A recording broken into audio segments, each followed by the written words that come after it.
अस्सलाम वालेकुम।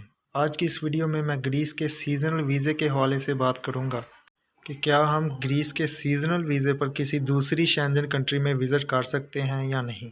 इसके अलावा वीज़े की रेशो के बारे में बात करूंगा कि एग्रीकल्चर वीज़े की रेशो क्या है, कि इस वक्त में अगर हम एम्बेसी में जाएं तो हमारा वीज़ा लग सकता है या नहीं लग सकता, या कितने कुछ दिन वेट कर लें या कुछ मंथ वेट कर लें तो वीज़ा हमारा एक्सपायर तो नहीं होगा। ये कुछ सवाल हैं, ये आज सब सवाल क्लियर करूँगा।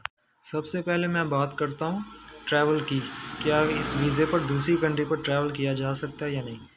देखिए, जब से ये एग्रीकल्चर का वीज़े स्टार्ट हुए थे तो बहुत से लोगों का वीज़ा भी लगा और वो ग्रीस चले गए और उन्होंने कुछ ही मंथ एग्रीकल्चर का काम किया। उनमें से आधे से ज़्यादा दूसरी कंट्री में अराइव कर गए थे। ज़्यादातर लोग यही करते थे कि जब उनका वीज़ा एक्सपायर होने में सिर्फ 2-3 मंथ रह जाते थे तो फिर वो वहाँ पर काम छोड़कर तो फिर वो इटली, स्पेन, जर्मन, फ्रांस किसी भी यूरोप कंट्री में चले जाते थे। और अब ये मेन सवाल यही है कि इस वीज़े पर अब किसी दूसरी यूरोप कंट्री में जा सकते हैं, तो इसका सिंपली आंसर है आप जा सकते हैं। हो सकता है 8 से 1 या 2 मंथ बाद इस वीज़े पर बैन लग जाए, क्योंकि इन लोगों को पता चल गया है कि लोग चले तो जाते हैं लेकिन वापस नहीं आते। इसलिए अगर कोई दूसरी कंट्री, शेंजन कंट्री में ट्रैवल करना चाहता है, वहाँ पर सेट होना चाहता है, तो वो इसी मंथ में अपनी टिकट बुक करवा ले, क्योंकि ये मेरे अंदाजे के मुताबिक बहुत जल्द इस वीज़े पर बैन लगने वाला है। वो एयरपोर्ट पर एक नोटिस भेज देंगे जिसमें ये लिखा होगा कि कोई भी अगर आपके पास ग्रीस का एग्रीकल्चर वीज़ा लेकर आता है दूसरी कंट्री में ट्रैवल करने के लिए, तो उसे आप टेक ऑफ ना करने देना। अगर कोई बंदा मेरी ये वीडियो 2 से 3 मंथ बाद देख रहा है तो अगर वो ट्रैवल हो सकता है कि 2 से 3 मंथ बाद इस वीज़े पर बैन लग जाए, तो अगर कोई जाना चाहता है तो इसी मंथ में जाए, क्योंकि ये बहुत जल्द इस वीज़े पर बैन हो जाएगा। अब कौन कौन सी कंट्रीज़ में, शेंजन कंट्री में इजी तरीके से इस वीज़े पर जा सकते हैं, वो है इटली और पुर्तगाल। इन दोनों कंट्री में आप बहुत इजी तरीके से जा सकते हैं। दूसरी कंट्री का ये है कि वो आप जा तो सकते हैं लेकिन ये उनकी इमिग्रेशन बहुत ज़्यादा सख्त है, वो आपको क्लियर करनी होगी। एयरपोर्ट पर इमिग्रेशन वालों को आपने मुतमिन करना होगा कि हम सिर्फ घूमने के लिए जा रहे हैं, हम वापस आ जाएंगे। जब आप एयरपोर्ट में जाएंगे तो डॉक्यूमेंट्स ये में यही है कि आपने सिर्फ अपना ओरिजिनल पासपोर्ट और आपके पास टिकट होनी चाहिए, तो रिटर्न टिकट आप फेक बनवा लें। इसके अलावा आप फेक होटल बुकिंग तैयार करवा लें ताकि उन लोगों को पता हो कि आप वापस भी आएंगे। रिटर्न टिकट जो उनसे आपने साथ में अटैच करनी है।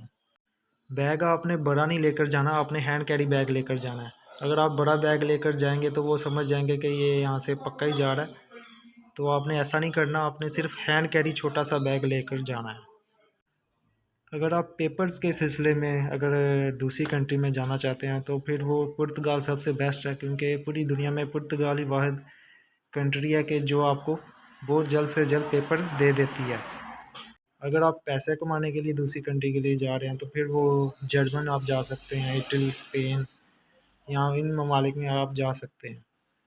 और जो लोग पुर्तगाल आना चाहते हैं उनको मैं एक बात बता दूं, पेपर्स के लिहाज में ये कंट्री बेस्ट है, लेकिन काम में ये यहाँ पर काम थोड़ा सा कम है, बाकी दूसरी कंट्रीज़ के मुकाबले में यहाँ पर काम थोड़ा कम है। और अब बाहरी बात कर लेता हूँ कि ग्रीस एम्बेसी में वीज़ा की रेशो क्या है। वर्क वीज़ा की वीज़ा रेशो बहुत ही कम कर दी गई है। अगर 10 बंदे जाते हैं इंटरव्यू के लिए तो एक ही पास होता है, 9 को रिजेक्ट कर देते हैं। तो इसका हल यही है कि अगर आप कुछ दिन वेट कर लें, 1 मंथ आप वेट कर लें, जब इसकी वीज़ा रेशो अच्छी हो जाएगी तो फिर आप इंटरव्यू के लिए चले जाना, आपका वीज़ा एक्सपायर्ड नहीं होगा, इसकी कोई टेंशन नहीं है, ठीक है। एम्बेसी के बाहर अगर आपको कोई एजेंट कहता है कि हम आपका वीज़ा क्लियर करवा देंगे या फिर ऐसे है वैसे, वो आपसे झूठ बोलेगा। ऐसा कोई नहीं है, उनका कोई अंदर कोई तलक वास्ता नहीं होता, वो आप लोगों से झूठ बोलते हैं। वो बस आपका फॉर्म फिल कर सकते हैं या फिर आपको ज़्यादा से ज़्यादा आपको एक अपॉइंटमेंट लेकर दे सकते हैं, बस। मेरी राय आपको यही है कि आप 1 मंथ वेट कर लें, आपका वीज़ा एक्सपायर्ड नहीं होगा। तो जब वीज़ा रेशो अच्छी हो जाएगी तो आप फिर एम्बेसी में चले जाना। आज की वीडियो में बस इतना ही, तो इंशाल्लाह ताला नेक्स्ट वीडियो में आपसे मुलाकात होगी। अल्लाह हाफ़िज़।